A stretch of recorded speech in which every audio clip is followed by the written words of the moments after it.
अस्सलाम वालेकुम। 10th class science boys और एंड गर्ल्स, बेटे आप देखिए हमारे पास 3.1 के बाद जो नेक्स्ट एक्सरसाइज है वो 3.2 है।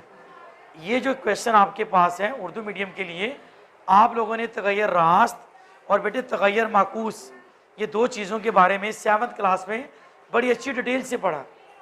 ठीक है, अच्छा ये जो बच्चे हमारे पास बैठे हुए हैं इंग्लिश मीडियम, बेटे आप लोगों ने इस टॉपिक को प्रोपोर्शनल और इन्वर्सली प्रोपोर्शनल इन दो एंगल से, जो प्रोपोर्शनल है वो डायरेक्ट पे जाके फिट करते हैं, जब वो डायरेक्टली प्रोपोर्शनल कहेगा तो स्टेटमेंट आपके पास ये है, जब वो बात इन्वर्सली की कहेगा तो ये वाई की अमाउंट ओवर में आ जाएगी। किस में आएगी? मैं आपको इन्हीं सवालों को बुनियाद बनाते हुए दो टॉपिक करवाने लगा हूँ। और करते हैं, सवाल नंबर 1 की बात हो रही है। बेटे आपके पास लिखा हुआ था कि एक्स रास्त तगैर है वाई के साथ, तो उर्दू में मैंने ये बोल दिया और इंग्लिश में बेटे आप इसको क्या कहेंगे? ये डायरेक्टली प्रोपोर्शनल था। बेटे कैसे सॉल्व करें? आप इसको लिखेंगे एक्स, ये जो आपके पास डायरेक्टली प्रोपोर्शनल का साइन है, आप बेटे इसको इक्वल टू करके यहाँ पे के लिख लेंगे और वाई, बेटे असल शक्ल आपके पास ये आई है। इस सवाल को सॉल्व करने के बाद जो असल शक्ल है वो ये है जी। बेटे आपके पास नहीं आने वाली चीज़ क्या है? के। आप के की वैल्यू को फाइंड करेंगे जबकि आपके पास एक्स और वाई मौजूद है। एक्स पे क्या लिखा हुआ है? 2 और बेटे के ऐसे ही वाई पर 8।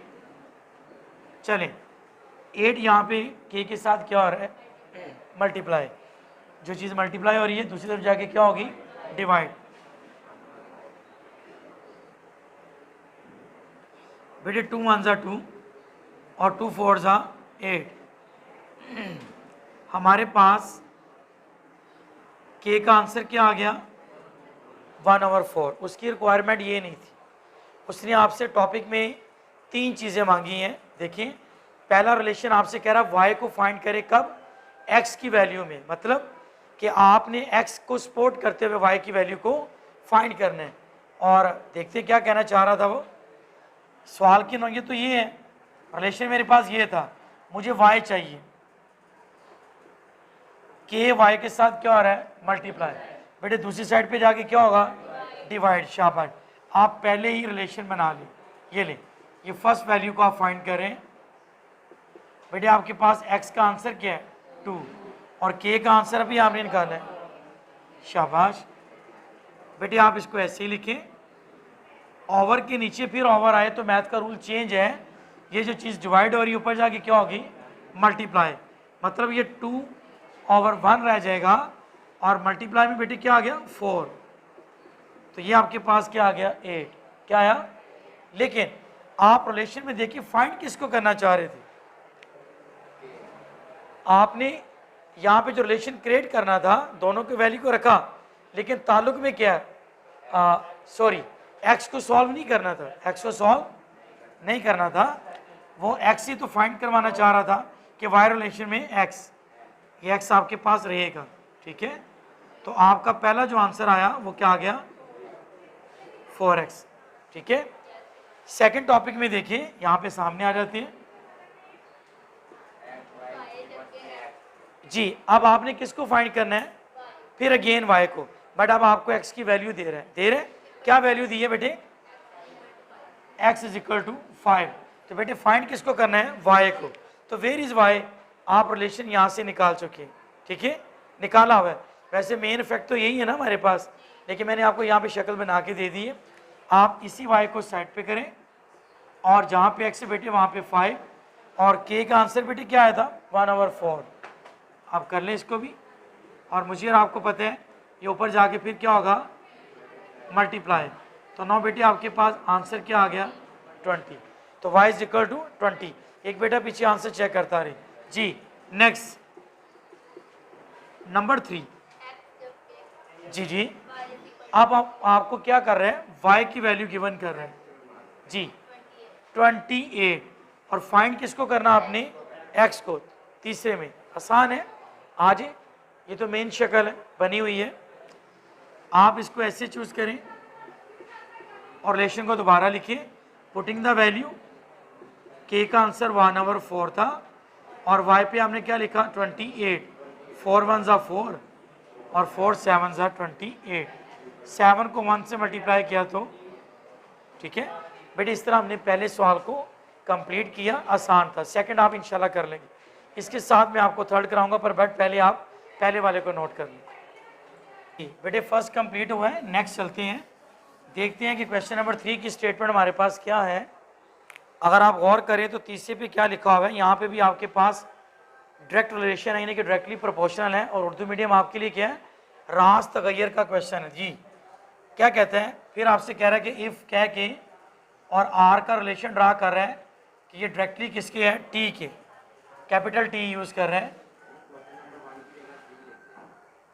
जी। और ये नंबर आपके पास कौन से हैं, 3।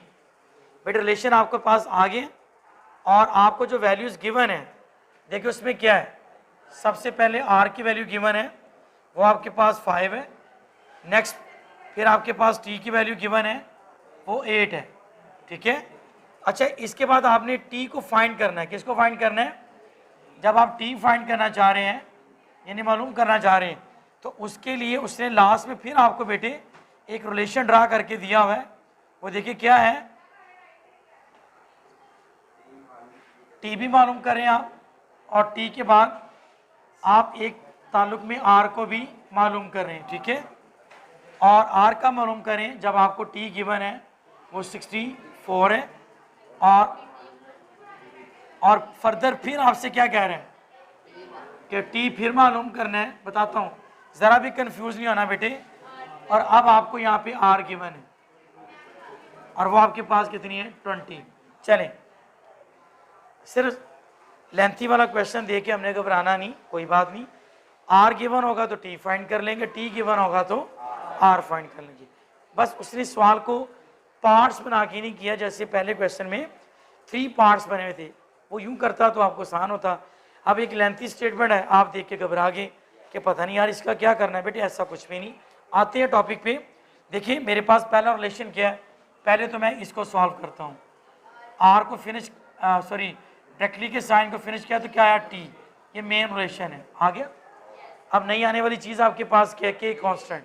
चले कांस्टेंट के लिए आए, आर आपको गिवन है, कब गिवन है, सबसे पहले आर आपको 5 गिवन है, के फाइंड करना है। और बेटे ताल्लुक में आपको उसने साथ ही क्या कह दिया, और टी आपको कितना दिया हुआ है, 8। कितना दिया हुआ है, ये यहाँ पे मल्टीप्लाई, इस साइड पे आगे क्या होगा, डिवाइड। बेटे ये किसका आंसर आ गया। चलें, ये पहला टॉपिक तो कंप्लीट हुआ। एक ताल्लुक में हमें क्या मिल गया, के मिल गया। अगर आपके पास के आ जाते हैं तो आपसे क्या कहते हैं, तो आर और टी में मसावात मालूम करें। आर और टी में मतलब इस के की वैल्यू के बस यहाँ पे रखना था, तभी तो आर और टी है। आ जाए, आर का लिंक ऐसे, और के की जगह पे क्या आ गया, 5/8, और यहाँ पे ये क्या है, टी। एक तो रिलेशन आपके पास ये बन गया, ठीक है, मेन चीज़, हाँ ये आपके पास बन गया। सेकेंडली आपसे क्या कहते हैं, नीज आर को मालूम करें। मैं इसको तब तक मालूम नहीं करूँगा जब तक मेरे पास क्या नहीं गिवन होगा, टी नहीं। तो देखें वो आपको टी दे रहा है ना, कि आप आर को मालूम करें जब आपके पास टी कितने, 64। आ जाए वापिस, ये जो के है वहाँ पे हमने क्या लिखना था, 5/8। और बेटे जो टी है वो आपके पास क्या गिवन है, कितने जी, 8 का टेबल रिपीट कर लें, 8 1 8 और 8 8 64। 5 को 8 से मल्टीप्लाई करेंगे तो क्या आएगा, चलें ये हमारे पास भी एक रिलेशन आ गया। सेकेंडली फिर क्या कहते हैं, अब आपसे कह रहे हैं कि आपने टी को मालूम करना है, किसको, कब, जब आपको आर गिवन है। वेर इज टी, ये लिखा हुआ है। वापस ताल्लुक में आए कि आर इज इक्वल टू के टी। बेटे आर की वैल्यू आपको गिवन है, कितनी बेटे दी हुई है, 20। और के का आंसर भी आपने निकाला है 5/8, और टी हमने फाइंड करना था। ये चीज़ यहाँ पे डिवाइड, इस तरफ आके मल्टीप्लाई, 5 बेटे मल्टीप्लाई में था, यहाँ पे आके डिवाइड, और नाउ ये टी, 5 1 5 और 5 4 20। मतलब मैंने 5 का भाड़ा पढ़ दिया, और क्या आया, 4। अब 4 को बेटे आप 8 से करें तो क्या आएगा, 32 इसका आंसर, ठीक है। तो ये टॉपिक भी आपका कंप्लीट हो गया। बेटे आप इसी लेक्चर को बुनियाद बनाएं, ठीक है। और इसकी बेस पे क्या करेंगे, फर्स्ट 5 क्वेश्चन को सॉल्व करें। टोटल 10 है। कल की वर्किंग में इंशाल्लाह ताला फिर इसके आगे भी है बेटे, हाँ 13 तक है। और अच्छी बात है वो जो नेक्स्ट वाले हैं वो ओवर में है, तो हम क्या करते हैं 5-5 की चेन बना लेते हैं, ठीक है। इस लेक्चर में फर्स्ट 5 की प्रैक्टिस कर लें, कल के लेक्चर में 6 to 10 करेंगे, ठीक है।